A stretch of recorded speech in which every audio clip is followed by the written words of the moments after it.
Welcome to Popternative, where we dive into topical discussions from the worlds of pop culture, social media, and sports.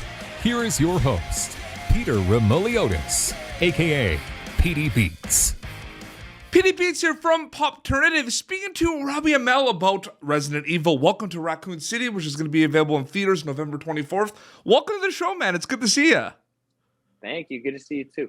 I love the film. It's so much fun. There's so much going on. What's the mindset like when you sign on to a project like this? I mean, can you even prepare for what is to come, Robbie?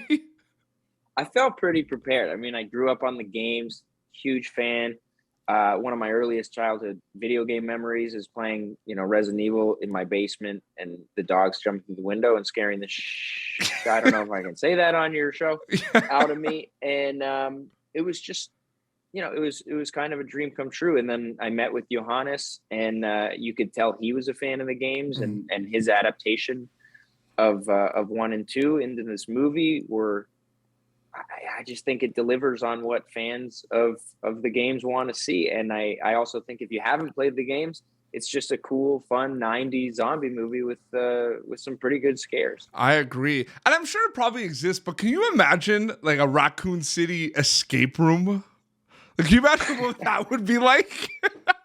I would do that. I would 100% do that. Those escape rooms, man, like I always, it's a bad idea. Like right before you walk into them, the horror theme ones, it's just like, you just feel like it's just the worst idea of why you're there. There's some really scary ones. Have you ever done an escape room before?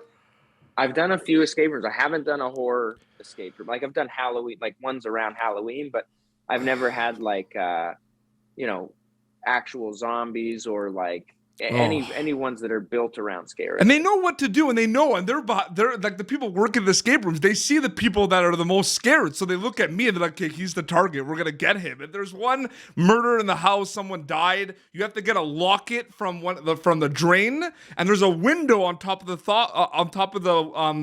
kitchen. So you're going down and you're trying to pull it, and you look up and someone's right there, and it's just like. They know what they're doing. It's awful. You mentioned, you were prepared with the games and everything. And I'm sure, iconic video game franchise, an amazing movie franchise as well. So there's going to be like for you and the cast and crew, a little bit of like pressure there, like to do it justice and everything. But I'm sure the excitement of being part of something so amazing and iconic overpowers the pressure, Robbie.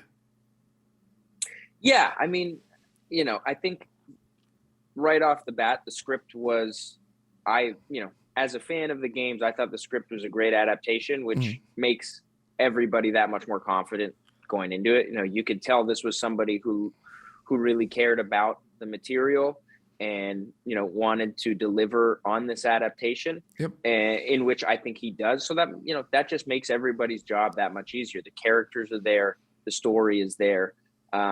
And then like you get to start having fun. Like the wardrobe fitting was awesome. Trying to find, Chris Redfield's flak jacket was just super cool to be a part of. And then, finding that look, meeting with Kaya and, just getting to work on our scenes. And then, he added that connective tissue that, the games needed to become a movie. And I think that Johannes absolutely killed it. Oh, absolutely. It was so much fun. It's the perfect like weekend, like Saturday night movie. I'm just saying. Is it not though? Like, thank you. Like, it is. I agree. Yeah.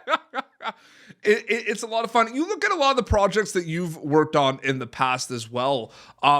Like this Raccoon City, a lot of genre bending is happening right now where there's a lot of kind of elements being thrown in to projects. You look at a lot of projects you worked on in the past, there's a lot, there's the horror aspect of it and the action, and there's some that have a lot of comedy in there, like the Babysitter movies. Is it safe to say Robbie Amell enjoys those genre bending projects, or do you kind of just notice it when you're like, do you notice it early on? Like there's a lot of that happening right now.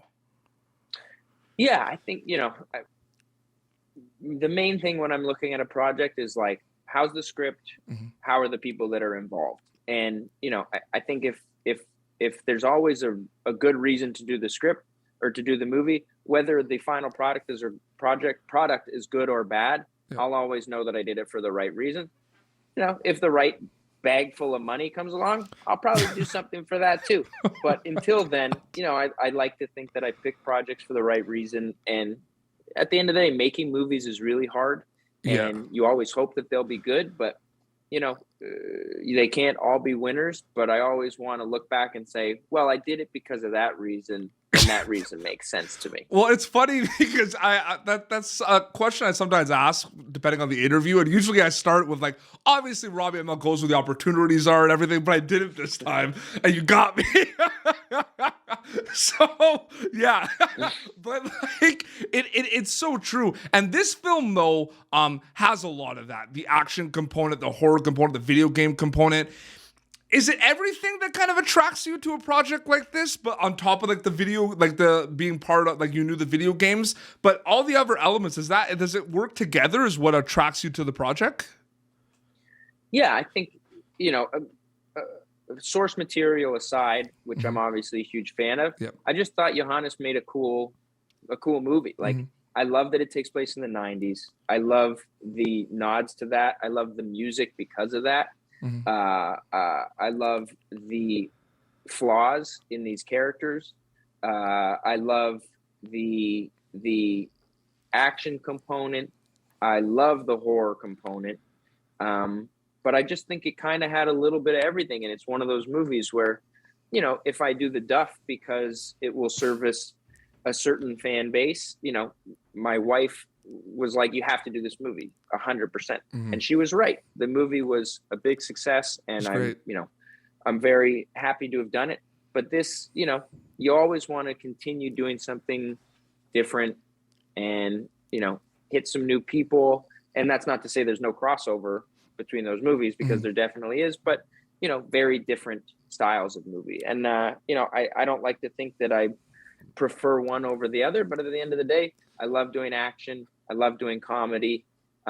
So something in that realm would be really fun. And to kind of add to that a little bit too, I mean, Robbie Amell is a storyteller. That's what you do. You're a storyteller. People see you as an actor, but like you're a storyteller. Is one thing that excites you the most about being a storyteller is the fact that you're able to instantly dive into these worlds, like in the Babysitter movies and in Upload and in Resident Evil? Is that something that stands out? Because that's pretty amazing too. You get basically thrown in to all these different worlds. It's one of those things where you always want to ground things in as much reality as possible. I think that's the best way to have people relate to the content. But you have to take your liberties when you can, because that adds another layer of fun to them. I think that when it's done in the right way, the humor makes the dramatic beats hit more, and the drama makes the action matter. And so I think it's just finding those things that balance those well. And I've been really lucky to work with people like Greg Daniels on Upload, who really, blends these genres so well. And the lucky thing for me is there's people much smarter and more talented than I am kind of overseeing the whole project. I just get to be a part of it. Oh, 100%. With this film, Resident Evil, Welcome to Raccoon City, I mean, people are going to be able to go see it in theaters November 24th. What are you hoping they get out of it takeaway-wise? I mean, we talked about it, it's a lot of fun. There's a lot going on, but can we dive deep into it a little bit more? Like, what are you hoping they get out of it when they get to see the film? I mean, I hope that fans of the franchise and of the games get that movie that they've been waiting for, of an adaptation of 1 and 2. They get to see their characters, or the characters they've wanted to see. They get to see the set pieces they wanted to see. They're going to see things in the background from the games that aren't even touched upon just because they're cool Easter eggs. Like every week for me, it was something new and something fun and something cool from the games.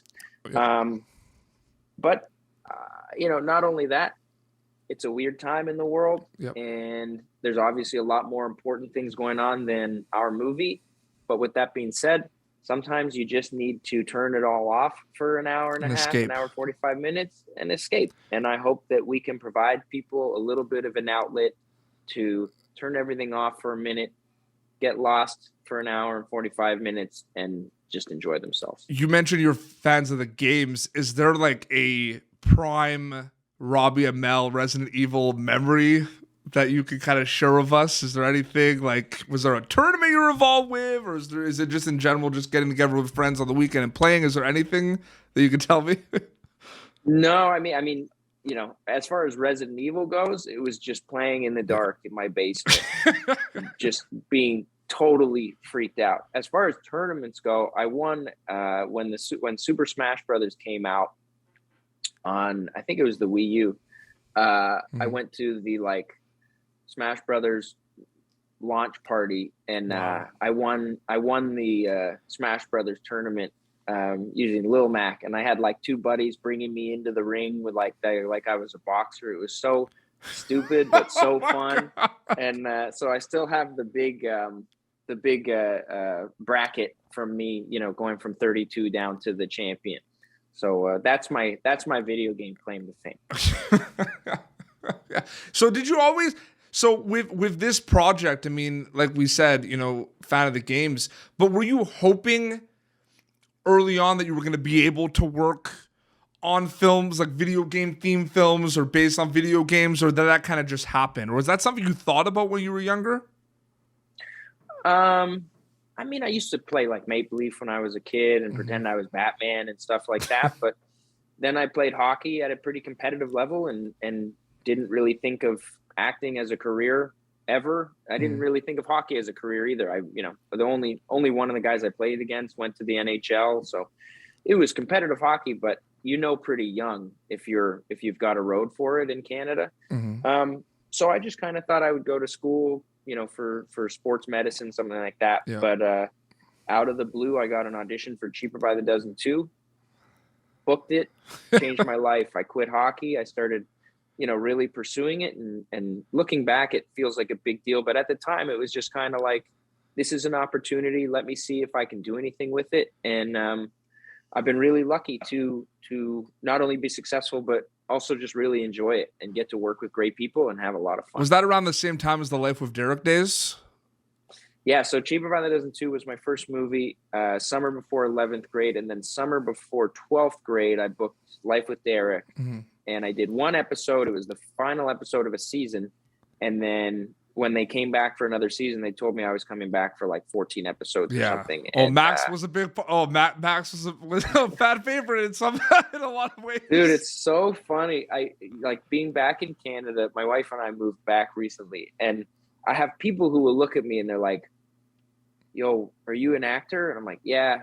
They're like, "What do I know you from?" And I was like, "Oh, here we go. Let's play this game." And I'm like, I can normally tell based off of age, just little things. And more often than not, people are like, no. And I'm like, Life with Derek. And they're like, oh, man. But we'll wrap up a bit quickly. That's an important show for Canada because that was a show, a Canadian show purchased by Disney Channel. That was heavy rotation on Disney Channel. So that was huge. I just got to say it. But Robbie, thank you so much for coming on the show. I really enjoyed chatting with you about Resident Evil. Welcome to Raccoon City, man. Thank you so much. Me too. Thank you. And people could just follow if they want to keep update with social media, they could follow you on Instagram, right? Twitter. They'll just search Robbie Amell, right? Yep, it's there. Absolutely. Well, this has been Popternative, youtube.com/Popternative for previous episodes. You're going to be able to catch Robbie Amell in Resident Evil. Welcome to Raccoon City in theaters November 24th. Until next time, this is Robbie Amell and Petey Beats signing off. Thank you for tuning in to Popternative. Make sure to check out our past episodes of Popternative on YouTube. Be sure to like Popternative on Facebook and follow us on Twitter. This has been an Autograph Communications production.